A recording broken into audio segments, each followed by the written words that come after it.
Hello guys, welcome back to the channel. This is part 2 of the Swingarm mini-series. I like calling them mini-series. Well, anyway, in this video I am going to install the bearings and the seals into the Swingarm, and then we're going to put the Swingarm back on the bike. And basically not much more to talk about, so let's get on the job. So this is the bearing what we're going to use today. It's a coil bearing. Cap 30203JR. This is the original one, but if you buy it from Yamaha, it's gonna cost you about 3 times more than if you buy it from a shop, which essentially exactly the same, because that's the original one. Coil, blah blah blah, same number. Coil, same number. So get it from a bearing shop instead of straight from Yamaha. You get the same stuff for a lot cheaper. So this is the way it goes in, right? So that race sits in there, and this roller bearing is pushed in with the spacer and with the bolt. Pushes onto the bearing, make it tight so it doesn't move. So simple as that, really. So what we're gonna have to do is put this in there straight.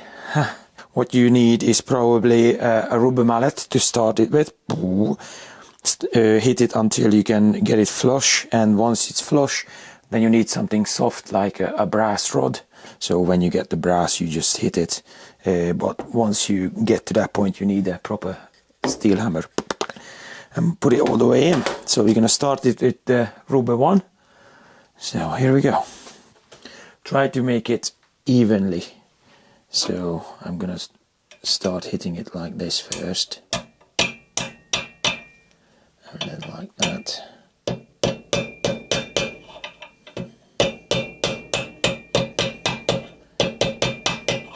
Sometimes it's a little bit stubborn, so don't be afraid to give it a bit of a knock. Okay, now we reached the level already. It's leveled up. So you can clearly see now it is flush, okay? And now we're gonna use the brass and go right there on the corner. Okay, and hit it all around until it goes all the way in.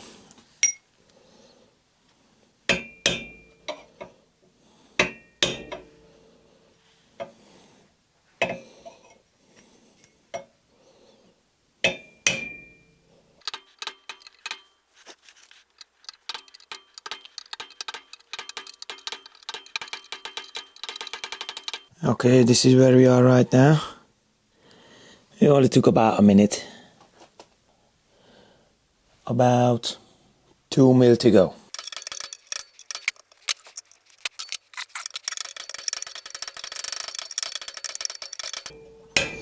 Just keep going round and round and round, and just keep hitting it like here, and then here, here, here. Just keep going round and round until it's done, basically. The only way to know when to stop is when you hit it with the hammer. It will spring back quite, you will feel it, it's bottomed out. So just careful not to smash the heck out of it. So, alright, so just be careful. Okay, that's all the way in. Okay, and because we used brass, we should not damage the hardened steel race. Okay, so that's in, that's done. We're gonna do the other side. I'm not gonna bore you with that. Probably just gonna speed it up so you'll see the process, but it's basically exactly the same. And then we jump on the bike and start putting the bad boy back. I didn't mention it, but obviously if you had it powder coated, make sure you check the bearing surfaces to make sure they are clean. So just remember, clean it all up. I had to clean this up, I had to clean this surface up, and also I had to clean that up because yeah, it was full with powder coat, so not very good. So I'm gonna put links for the bearing as well as for the seal for you guys to find it yourself if you ever want to do this.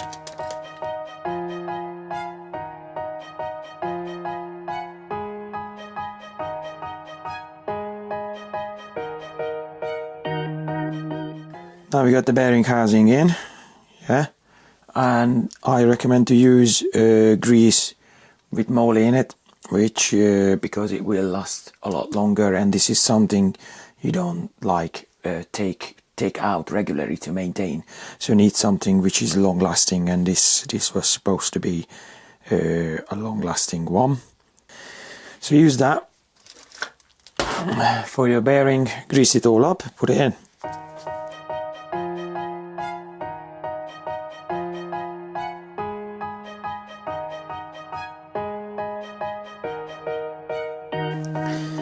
That's plenty. And then we're gonna put the seal in, SKF seal, double lip, 25x40 by 5 mil. So that just goes in here. Probably should be able to put it in by hand. Just go flush with the swing arm. That's it. Okay. I'll do the next one, and the next time you see me, I'm gonna put it back on the bike. Before we start with the swing arm, we need to re-grease the drive shaft splines. Basically, I'm putting loads of grease inside the splines, so when the drive shaft going in there, that will push it all the way up. Basically, that's it. You don't need to overthink it too much. I'm gonna put some from this end. And just for corrosion resistance purposes.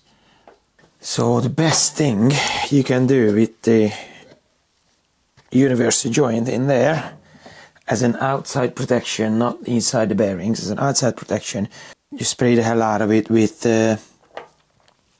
motorcycle chain lube. One thing to remember, very important, don't forget to put this back on first. Right, this is the way it goes. It's got that little hole, hopefully in focus. It's got that little hole there that drains the water out. If any water gets in there, it can drain out through that hole. So let's put this back on it first.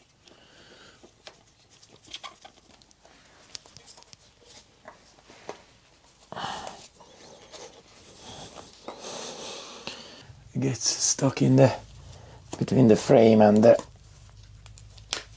engine.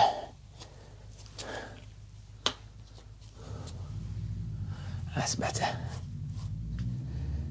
Okay, you should be able to slide it on the engine like that.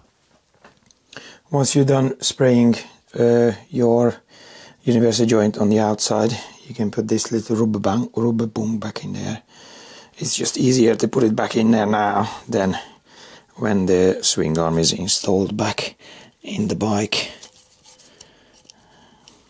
This is the inspection point anyway, and also, like, you probably could just take it out, pop it out and spray some grease down there, or motorcycle chain grease.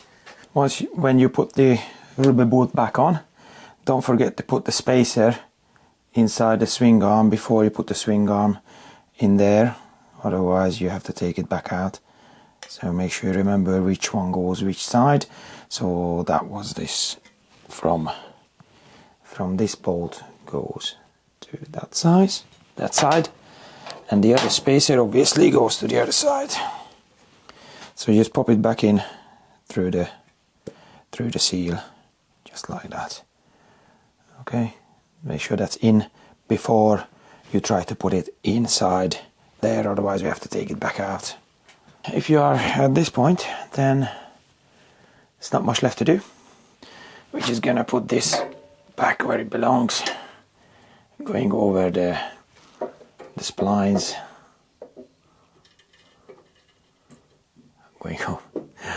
the what's it called, drive shaft. Try to get over the rubber. I did put some silicone on the rubber, so it should help popping it on, and it did. Good.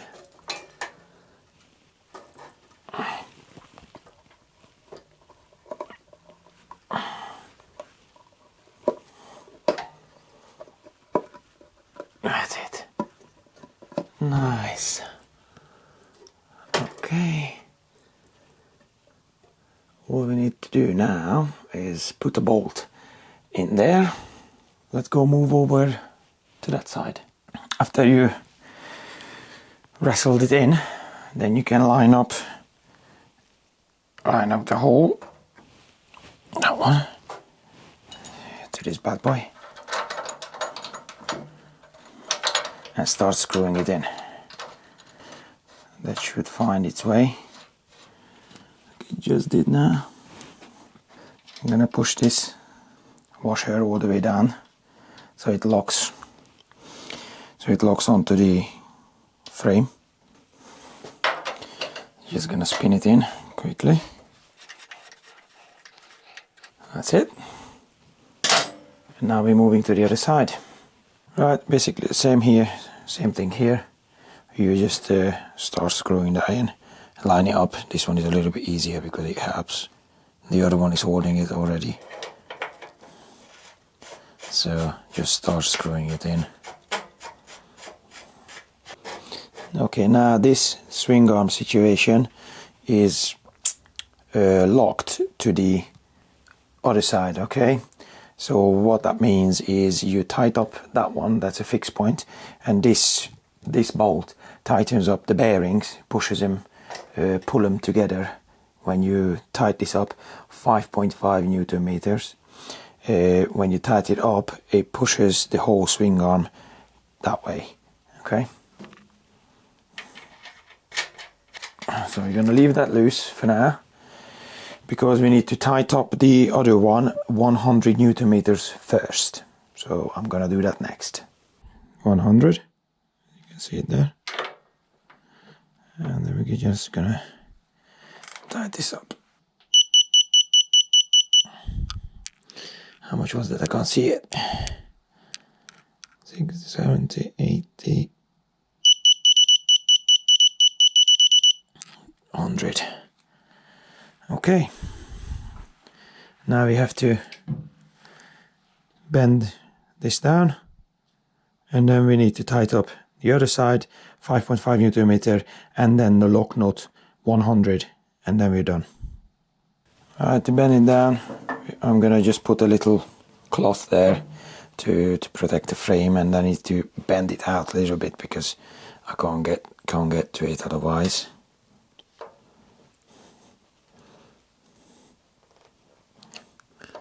It's fairly soft.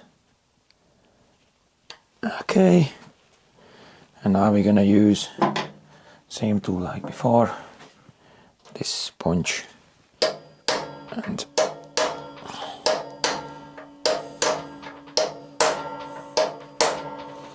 that's it. That's all done. Torque down to 100 Newton meters. Now we go on the other side and we're gonna torque it down 5.5, and then we're gonna put a lock nut on it and torque it down to 100 as well. Right, lock nut still free, see? And then it's a 6 mil Allen key, 5.5 Newton meter.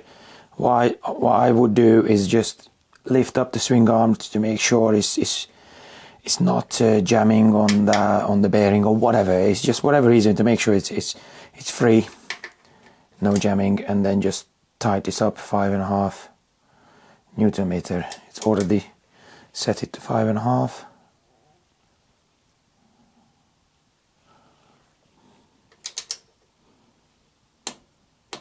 That's it. Clicked. What I like to do is, because now the grease, as it pushes it out, it might give in a little bit. So what I tend to do, I'm just gonna loose it up a little bit, like I don't know, quarter turn, and then go back with 5.5 Newton meters again, and then it's done.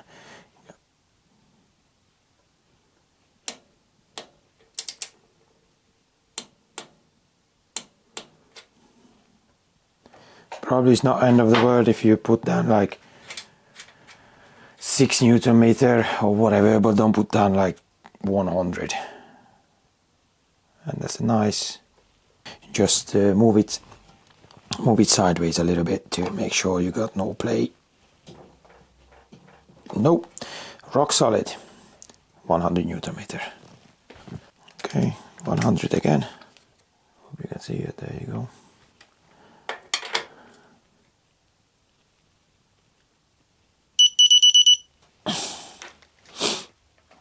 And that's it.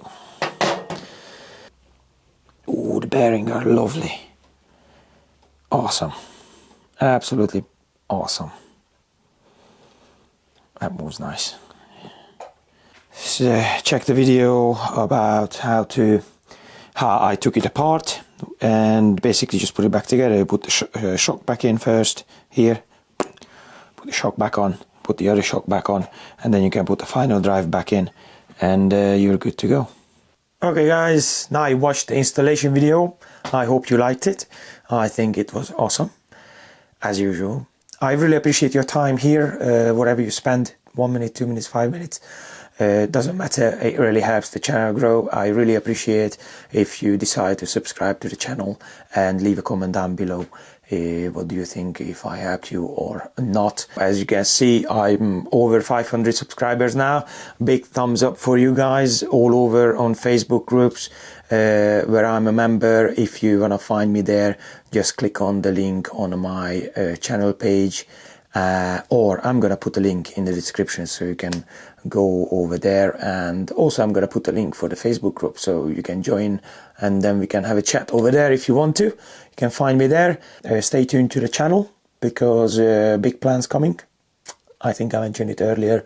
I just didn't have time to get everything sorted yet. I've got to finish this bike first. This is not my bike, it's one of my subscribers. Quite a lot of work on it, so I'm doing this for over 2 months now. So yeah, I couldn't start my real winter project yet, but don't worry, it's coming, and I will see you guys in the next video.